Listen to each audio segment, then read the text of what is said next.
তোমরা যারা রেলওয়েতে ক্লার্কের চাকরি পেতে চাও, টিসি হতে চাও, মানে টিকিট ক্লার্ক হতে চাও, তোমাদের সবার জন্য খুশির খবর। রেলওয়ের এক্সামিনেশন ক্যালেন্ডার 2026 অনুযায়ী এবার কিন্তু এই মাসের মধ্যে রেলের এনটিপিসি এর জন্য নোটিফিকেশান আসবে, আন্ডার গ্র্যাজুয়েট অর্থাৎ 12 লেভেলের জন্য এবং গ্র্যাজুয়েট লেভেলের জন্য। আজকের এই ভিডিওটির মাধ্যমে তোমাদের স্টেপ বাই স্টেপ বলে দিচ্ছি RRB NTPC under graduate vacancy নিয়ে।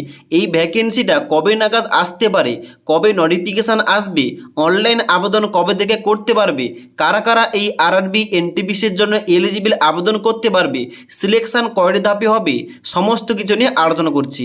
তার জন্য অবশ্যই তোমরা ভিডিওটি না টেনে শুরু থেকে শেষ পর্যন্ত দেখে নাও, তোমাদের স্টেপ বাই স্টেপ সমস্ত কিছু বুঝিয়ে বলছি। এবার ভিডিও শুরু করার আগে তোমাদের বলে দিই, তোমরা যারা রেলওয়ে চাকরির জন্য প্রস্তুতি নিচ্ছ, তা হতে পারে RRB NTPC, group D, ALP অথবা অন্যান্য রেলওয়ে এক্সাম, জেনারেল সায়েন্সের পার্টটা ভালোভাবে কভার করার জন্য এবং জেনারেল সায়েন্সের পার্টে ভালো নাম্বার তোলার জন্য তোমাদের একটা বই সাজেস্ট করছি। এবার এই বইটা হলো কাজল সিয়াগ ম্যামের জেনারেল সায়েন্স স্পেশাল এডিশন, যে বইটা পাবলিশ করা হয়েছে আগরওয়াল এক্সাম কার্ড এর তরফ থেকে। এই বইটিতে রয়েছে ফিজিক্স, কেমিস্ট্রি এবং বায়োলজি এর সম্পূর্ণ প্রস্তুতি, যেখান থেকে তোমরা সম্পূর্ণ প্রিপারেশান নিতে পারবে এই জেনারেল সায়েন্সের পার্ট থেকে। এবার এই বইটাতে ক্লাস 6 থেকে 10 পর্যন্ত এনসিইআরটি সায়েন্সের গুরুত্বপূর্ণ বিষয়গুলি সহজ সরল ভাষায় বোঝানো হয়েছে। যেমন বুলেট পয়েন্ট দেখতে পাবে, টেবিল দেখতে পাবে, ফ্লো চার্ট রয়েছে এবং এর সঙ্গে সঙ্গে ডায়াগ্রামও রয়েছে, যেখানে কঠিন বিষয়গুলোকে সহজভাবে বোঝানো হয়েছে যাতে তোমরা মনে রাখতে পারো। এবার শুধুমাত্র পড়াশোনা নয়, রয়েছে চ্যাপ্টার ওয়াইজ কোশ্চেন এবং 3টি মক পেপার, যার মাধ্যমে রেলওয়ে সহ বিভিন্ন কম্পিটিটিভ এক্সামের জন্য নিজে তোমরা প্রস্তুতি এখানে কিন্তু যাচাই করতে পারবে। এবং এই যে বইটা, এই বইটা কিন্তু পাওয়া যাচ্ছে বর্তমানে হিন্দি এবং ইংরেজি ভাষায়। তাই রেলওয়ে এক্সামের জেনারেল সায়েন্সের প্রস্তুতিকে তোমরা যদি আরও সহজ করতে চাও, বেশি নাম্বার তুলতে চাও, এই জেনারেল সায়েন্সের স্পেশাল এডিশন বইটি তোমরা কিনতে পারো। এবার অ্যামাজনের ডাইরেক্ট লিঙ্ক আমি নিচে দিয়ে রেখেছি, সেখান থেকে তোমরা ডাইরেক্ট গিয়ে এই বইটা পারচেস করতে পারো। ওকে, সবার প্রথমে তোমাদের বলে দিই, এখানে তোমরা এই আরআরবি এনটিপিসি আন্ডার গ্র্যাজুয়েট লেভেলের জন্য আবেদন করলে তোমরা কোন কোন পোস্টে চাকরি পাবে। এখানে কিন্তু বেসিক্যালি টোটাল 4 ধরনের পোস্ট থাকে। 1 নম্বর হচ্ছে টেন্স ক্লার্ক, 10-এর তোমরা ক্লার্ক হতে পারবে। তারপর রয়েছে কমার্শিয়াল কাম টিকিট ক্লার্ক, যেখানে কিন্তু তোমরা টিকিট ক্লার্ক হতে পারবে। তারপর রয়েছে অ্যাকাউন্ট ক্লার্ক কাম টাইপিস্ট এবং জুনিয়র ক্লার্ক কাম টাইপিস্ট, এই 4 ধরনের পোস্ট থাকে। এবার যখন তুমি অনলাইন আবেদন করবে, অনলাইন আবেদন করার সময় পোস্টের প্রিফারেন্স দিতে হয়। তুমি যে পোস্টটাকে প্রথম দিকে রাখবে এবং তুমি যদি কাট অফ ক্লিয়ার করতে পারো, তাহলে কিন্তু ওই পোস্টে তোমাদের চাকরিটা হয়ে যাবে। ওকে, এবার নেক্সট বলে দিচ্ছি এখানে বয়স সীমা কী লাগবে। যারা তোমরা এই বছর আরআরবি এনটিপিসির জন্য আবেদন করবে, এখানে কিন্তু তোমাদের এজ লিমিট লাগবে 18 থেকে 30 বছর।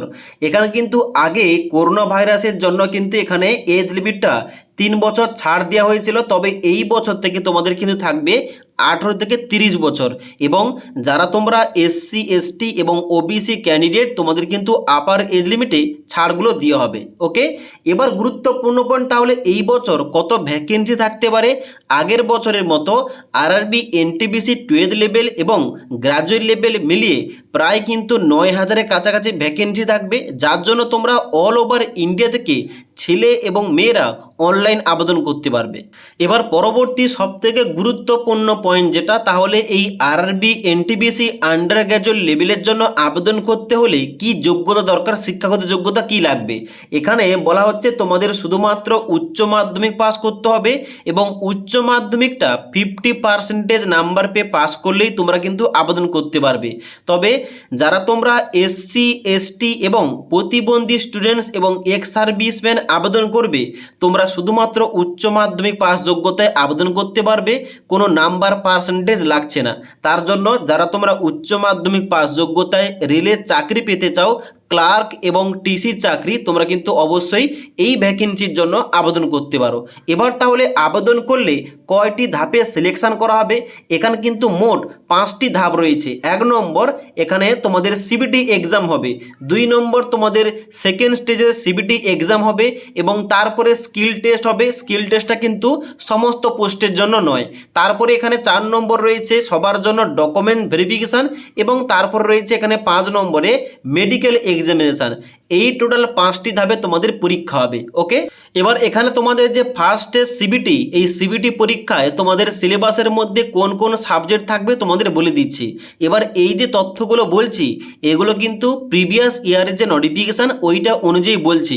যদি নতুন নোটিফিকেশানে কোনো কিছু ছোটোখাটো কোনো চেঞ্জেস হয় অবশ্যই তোমাদের ভিডিওর মাধ্যমে জানিয়ে দেবো। ওকে, তো এখানে কি বলা হচ্ছে ফার্স্ট স্টেজ সিবিটি পরীক্ষা তোমাদের কিন্তু মোট 100 নম্বরের হবে এবং যেখানটায় তোমাদের টাইম দেওয়া হবে 90 মিনিট, অর্থাৎ 1 ঘন্টা 30 মিনিট, যার মধ্যে জেনারেল অ্যাওয়ারনেস থেকে থাকবে 40 নাম্বার, ম্যাথমেটিক্স থেকে থাকবে 30 নাম্বার এবং জেনারেল ইন্টেলিজেন্স এবং রিজনিং থেকে তোমাদের থাকবে 30 নাম্বার। ওকে, এবং এখানটায় কিন্তু অবশ্যই নেগেটিভ মার্কিং রয়েছে 1/3, মানে 3টি প্রশ্নের উত্তর ভুল করলে 1 নাম্বার কাটা যাবে। এবার ফার্স্ট স্টেজ সিবিটি হওয়ার পর এখানে তোমাদের সেকেন্ড স্টেজ সিবিটি, মানে সেকেন্ড স্টেজে তোমাদের সিবিটি পরীক্ষা নেওয়া হবে, যেখানটায় তোমাদের টোটাল 120 নম্বরের প্রশ্ন থাকবে, যেখানটায় তোমাদের টোটাল টাইম দেওয়া হবে 1 ঘন্টা 30 মিনিট। এখানটায় জেনারেল অ্যাওয়ারনেস থেকে 50 নাম্বার, ম্যাথ থেকে 35 নাম্বার এবং ইন্টেলিজেন্স এবং রিজনিং থেকে তোমাদের থাকবে 35 নাম্বার। ওকে, এই মোট কিন্তু তোমাদের 2টি লিখিত পরীক্ষা হলো। এবার এই 2টি লিখিত পরীক্ষা হওয়ার পর এখানে কিন্তু স্কিল টেস্ট হবে এবং তারপরে ডকুমেন্ট ভেরিফিকেশান হওয়ার পর মেডিকেল হবে। ওকে, এবার তাহলে এখানে কিভাবে আবেদন করতে হয়? আবেদন করার জন্য আরআরবির যে অফিসিয়াল ওয়েবসাইটটা রয়েছে, অর্থাৎ https://www.rrbapply.government.in, এই পোর্টালে গিয়ে তোমাদের অনলাইন আবেদন করতে হবে। অনলাইন আবেদন করার জন্য তোমাদের অ্যাপ্লিকেশন ফিস লাগবে 500 টাকা। তবে ফার্স্ট স্টেজ সিবিটি মানে প্রথম লিখিত পরীক্ষায় বসার পর তোমাদের ব্যাংক অ্যাকাউন্টে 400 টাকাটা রিফান্ড চলে আসবে, যে অ্যাকাউন্ট থেকে তুমি এই টাকাটা পেমেন্ট করবে। আর যারা তোমরা এসসি, এসটি, এক্স সার্ভিসম্যান এবং মেয়েরা আবেদন করবে এবং প্রতিবন্ধী তোমরা স্টুডেন্টস আবেদন করবে, তোমাদের 250 টাকা দিয়ে আবেদন করতে হবে। কিন্তু প্রথম যখন তুমি সিবিটি পরীক্ষায় বসবে, সিবিটি পরীক্ষাটা হয়ে যাওয়ার পর তোমাদের ব্যাংক অ্যাকাউন্টে 250 টাকাটাই কিন্তু তোমাদের ব্যাংক অ্যাকাউন্টে ফেরত আসবে। তাহলে এখানে কিন্তু সবার জন্য লাগছে 100 টাকা। আর যারা তোমরা এসসি, এসটি, ফিমেল ক্যান্ডিডেট এবং যারা তোমরা প্রতিবন্ধী স্টুডেন্টস এবং এক্স সার্ভিসম্যান, তোমাদের জন্য কিন্তু কোনো টাকা লাগছে না, কারণ টাকাটা কিন্তু তোমাদের পুরোটাই রিফান্ড করে দেওয়া হবে। ওকে, এবার তাহলে সব থেকে গুরুত্বপূর্ণ পয়েন্ট, তাহলে এই আরআরবি এনটিপিসির জন্য নোটিফিকেশান কবে নাগাদ আসতে পারে? তো তোমাদের ভিডিওর শুরুতেই দেখালাম এক্সামিনেশান ক্যালেন্ডার, যেখানে লেখা রয়েছে জুলাই থেকে সেপ্টেম্বর এর মধ্যে আরআরবি এনটিপিসি আন্ডার গ্র্যাজুয়েট এবং গ্র্যাজুয়েট লেভেলের নোটিফিকেশানটা বের করবে। তো সেই অনুযায়ী দেখতে গেলে এখানে কিন্তু প্রতি বছর গ্র্যাজুয়েট লেভেলের ভ্যাকেন্সি বের হয় এবং কিছুদিন পর 1 সপ্তাহের মধ্যে আবার আরআরবি এনটিপিসি আন্ডার গ্র্যাজুয়েট, যেখানটায় তুমি উচ্চ মাধ্যমিক পাস যোগ্যতায় আবেদন করতে পারবে, তার জন্য নোটিফিকেশান বের করে। তার জন্য আশা করা যাচ্ছে এই যে বর্তমানে আগস্ট মাস চলছে, এই আগস্ট মাসের শেষের দিকে এই নোটিফিকেশানটা তোমরা দেখতে পেয়ে যাবে। এবার আগস্ট মাসের মধ্যে যদি কোনো কারণে ইনকেস না আসে, সেপ্টেম্বর মাসের প্রথম সপ্তাহে নোটিফিকেশানও চলে আসবে এবং অনলাইন আবেদনটাও শুরু হয়ে যাবে। এবার অফিসিয়াল ফোন নোটিফিকেশান এলে নোটিফিকেশান সংক্রান্ত ভিডিও এবং অনলাইন কিভাবে আবেদন করতে হবে স্টেপ বাই স্টেপ, এই সম্বন্ধে ভিডিও নিয়ে আসবো। তার জন্য অবশ্যই আমাদের চ্যানেলটি সাবস্ক্রাইব করে পাশে থাকা বেল আইকন প্রেস করে অল নোটিফিকেশানটা অন করে রাখবে। যখনই আমাদের চ্যানেলে কোন রকম ভিডিও পাবলিশ করা হবে, ভিডিওর নোটিফিকেশানগুলো তোমাদের কাছে সঙ্গে সঙ্গে পৌঁছে যাবে। ওকে।